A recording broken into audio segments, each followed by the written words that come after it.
Jika kamu mendengar tentang santet Segurup itu, pastikan kamu tidak mencari tahu lebih. Sebab siapapun yang mengetahui detailnya bisa saja menjadi korban berikutnya. Santet Segurup itu adalah salah satu legenda gelap yang berasal dari pesisir selatan Jawa. Konon kekuatan ini tidak seperti santet pada umumnya. Santet ini dipercaya melibatkan kekuatan gaib dari 7 lautan yang berbeda, dengan dampak yang lebih mengerikan daripada yang bisa dibayangkan. Selamat datang kembali di Montero, channel untuk kalian pecinta cerita horor yang tak biasa. Apa kamu siap mendengarkannya? Cerita rakyat menyebutkan bahwa kekuatan ini pertama kali muncul dari seorang dukun sakti bernama Ki Dirjo yang tinggal di pesisir selatan di era penjajahan Belanda. Ki Dirjo dikenal mampu memanggil kekuatan gaib dengan cara menyatukan 7 elemen laut dari berbagai penjuru dunia. Dalam ritualnya, ia menggunakan persembahan berupa darah manusia, ayam cemani, dan benda-benda pusaka yang diikat dengan benang hitam.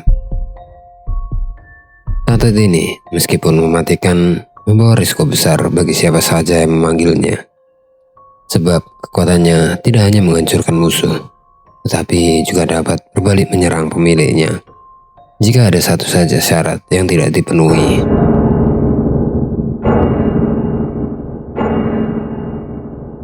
Namun kisah ini hanya bukan sekedar legenda. Dari seorang wanita asal Malang menceritakan pengalaman keluarganya yang dihantam teror gaib setelah berurusan dengan dukun yang dikenal mampu memanggil kekuatan santet Segurup itu. Awalnya hanya cerita, tapi menjadi nyata ketika keluarganya mulai mengalami kejadian-kejadian aneh. Tari mengungkapkan bahwa semuanya dimulai ketika pamannya, Pak Wandi, tiba-tiba jatuh sakit misterius.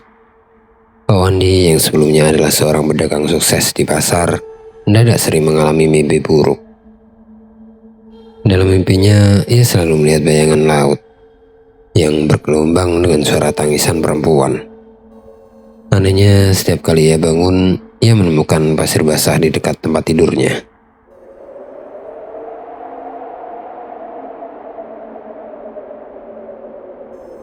Gejala yang dialami Pak Wandi semakin memburuk. Badannya semakin kurus, kulitnya menghitam seperti terbakar matahari, dan ia sering bergumam tidak jelas dengan mata yang kosong, seolah-olah ia melihat sesuatu yang orang lain tidak bisa melihatnya. Ketika keluarga membawa Pak Wandi ke rumah sakit, dokter tidak menemukan penyebab penyakitnya. Bahkan beberapa malam setelahnya, Ibu Tari mendengar suara gamelan Jawa yang samar-samar di luar rumah.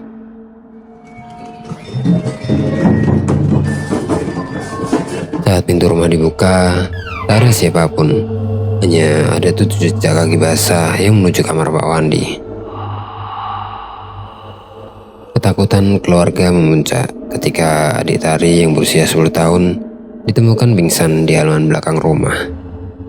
Tubuhnya penuh dengan lumpur, meskipun hujan tidak turun pada malam itu. Ketika ia sadar, ia hanya berteriak, "Ada wanita di sumur." Setelah kejadian itu, keluarga mulai mencari bantuan spiritual, memahami apa yang sebenarnya terjadi. Keluarga Tari akhirnya memutuskan untuk menemui seorang dukun tua bernama Mbah Kromo, yang dikenal sebagai orang sakti di desa mereka. Menurut Mbah Kromo, keluarga mereka telah terkena santet Segurup itu. Ia menjelaskan bahwa santet itu adalah salah satu bentuk ilmu hitam yang paling mematikan, melibatkan kekuatan gaib dari 7 penjaga laut. Pak Wandi ternyata pernah memesan santet ini beberapa tahun sebelumnya untuk menghancurkan saingan bisnisnya. Namun karena ia tidak memenuhi semua syarat ritual yang diperlukan, kekuatan santet tersebut berbalik menyerang dirinya dan keluarganya. Mbak Kromo memperingatkan bahwa untuk menghentikan teror ini, mereka harus melakukan ritual penebusan di tepi pantai selatan. Persembahan yang harus disiapkan termasuk ayam cemani, kembang 7 rupa, dan beberapa benda pusaka keluarga.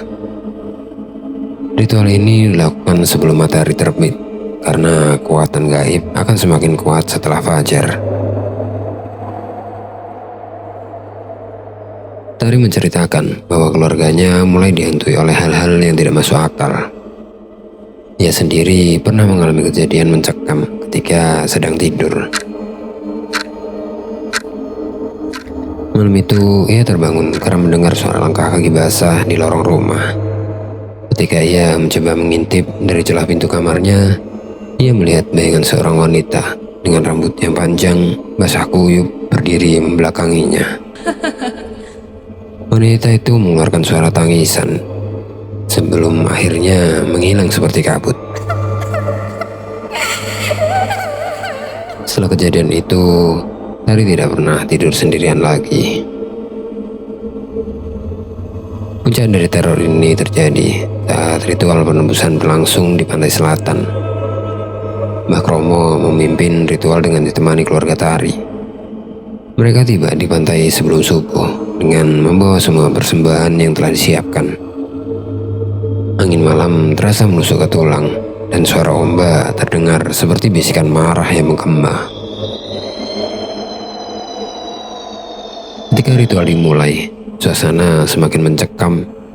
Ombak tiba-tiba menjadi lebih besar dan langit yang gelap terlihat seperti berputar. Saat Mbah Kromo melantunkan mantra, suara gamelan terdengar dari kejauhan.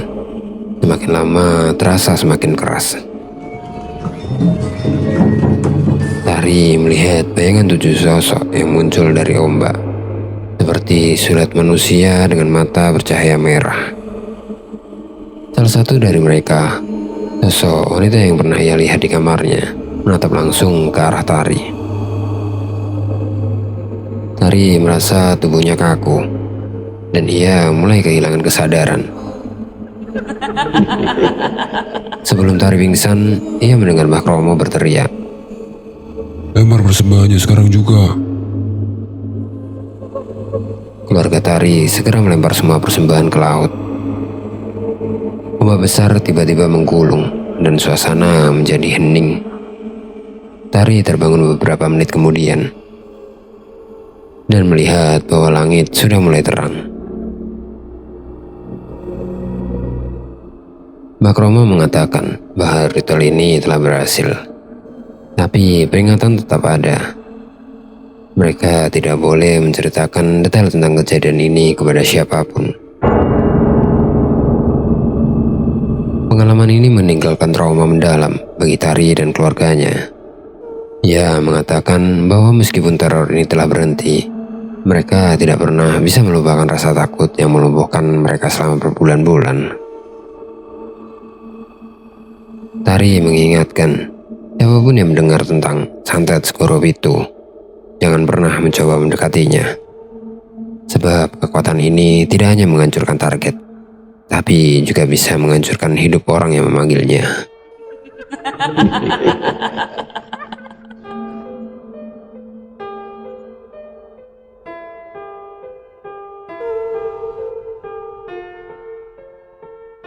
Apa pendapat kalian tentang cerita ini? Apakah kalian pernah mendengar tentang santet Segoro Pitu sebelumnya? Atau mungkin kalian memiliki pengalaman serupa dengan kisah mistis lainnya?